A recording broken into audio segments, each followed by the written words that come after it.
అందరికీ నమస్తే అండి. ఈ వీడియో తీయడానికి ముఖ్య కారణం ఏంటంటే, మొన్న జరిగినటువంటి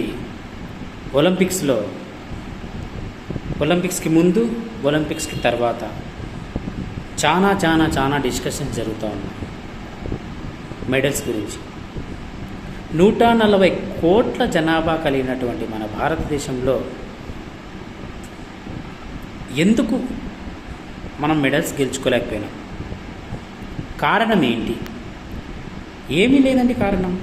ముఖ్య కారణము 1వ తరగతి నుంచే పిల్లవాడికి నీట్ అని, జేఈఈ అని, IIIT అని, ఇలా రకరకాల ఫౌండేషన్స్ 1వ తరగతి నుంచే వానికి స్టార్ట్ చేస్తే ఇంకా గేమ్స్ ఎలా ఆడతాడు, మెడల్స్ ఎలా కొడతారండి?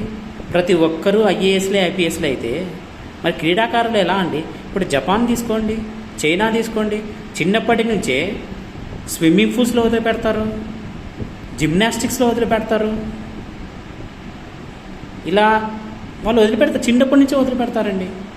ఇప్పుడు నేను రీసెంట్గా ఒక ఆర్టికల్ కూడా చదివాను. ఒక ఆర్టికల్లో ఒక తక్కెడ ఉంది. తక్కెడలో ఒక సైడు పుస్తకాలు ఉన్నాయి, ఇంకొక సైడు మన ఒలింపిక్స్ మెడల్స్ ఉన్నాయి. పుస్తకాలు ఉండే సైడే బరువు ఉంది, కానీ మెడల్స్ ఉండే సైడు బరువు లేదు. మనం ఆశించకూడదండి అసలు యాక్చువల్గా.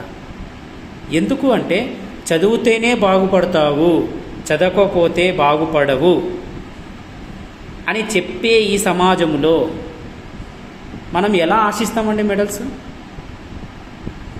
ఎలా ఆశిస్తాం? ఇంకొకటి, ప్రభుత్వాలు కూడా ఇప్పుడు ఒలింపిక్స్లో మెడల్ కొడితేనే వారికి జాబ్ ఇవ్వడం కానీ, స్థలాలు ఇవ్వడం కానీ, అకాడమిక్స్కి ఇవ్వడం కానీ ఇలా జరుగుతుంది. ఒక క్రీడాకారుడు వాని యొక్క నైపుణ్యత చూపెట్టిన తర్వాత మనకి ఏదో ఒక బతుకు తెరుగు చూపెట్టాలి. ఇప్పుడు ఏం చేస్తున్నారంటే, చాలా వరకు క్రీడాకారులు మంచి పొజిషన్కి వెళ్ళి సాధించలేక ఆటోలు తోలుకుంటా, పనులకు పోతా ఇలా జరుగుతూ ఉంది. మెయిన్ తల్లిదండ్రులకి, స్కూల్ మేనేజ్మెంట్స్కి మెయిన్ నా తరఫు నుంచి ఏంటంటే విన్నవి, పిల్లవానికి గేమ్స్ కూడా ఆడించండి. 1వ తరగతి నుంచే వానికి రుద్దాకండి. వానికి ఐఐT అని, IIIT అని, వాడు ఇంటికి వచ్చినప్పటి నుంచి పుస్తకాలే, ఇంకా వేరే ధ్యాసే లేదండి. నేను ఒక తండ్రిని అడిగాను, సరే ఇంటికి వస్తాడు అబ్బాయి, వచ్చినప్పటి నుంచి రాత్రి 9 వరకు రాసుకుంటాడు, చదువుకుంటాడు, ఇంకా మనకి వేరే ధ్యాస ఏం లేదండి. ఇంకా మరి అటువంటిప్పుడు మనం ఎందుకు ఆశించాలండి? అసలు మెడల్స్ ఎందుకు ఆశించాలి? మనం ప్రతి ఒక్కరు పుస్తకాల పురుగులైతే మనం మెడల్స్ ఎలా ఆశిస్తామండి? నాకు గర్వంగా ఉందండి. ఏంటి ఆ గర్వం అంటే, నేను కర్నూలు జిల్లాలో రిడ్జ్ స్కూల్లో వర్క్ చేస్తాను.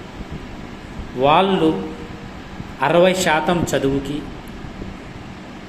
40% క్రీడలకి ప్రాధాన్యత ఇస్తున్నారు.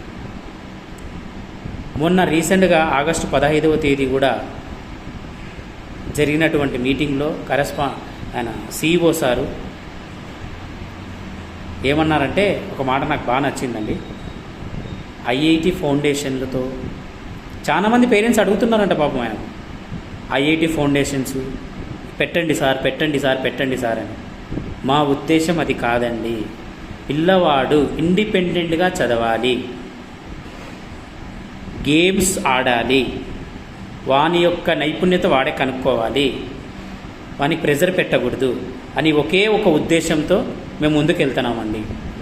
IIT ఫౌండేషన్ ఇప్పట్లో పెట్టలేము మేము అని ఖరాఖండిగా పేరెంట్స్కి చెప్పేశారంట. ఎంత సంతోషంగా ఉంది తెలుసా అండి.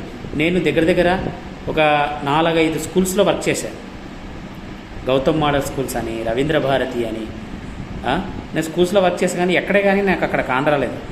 ఇలా చెప్పే మేనేజ్మెంట్ని ఎక్కడ చూడలేదు.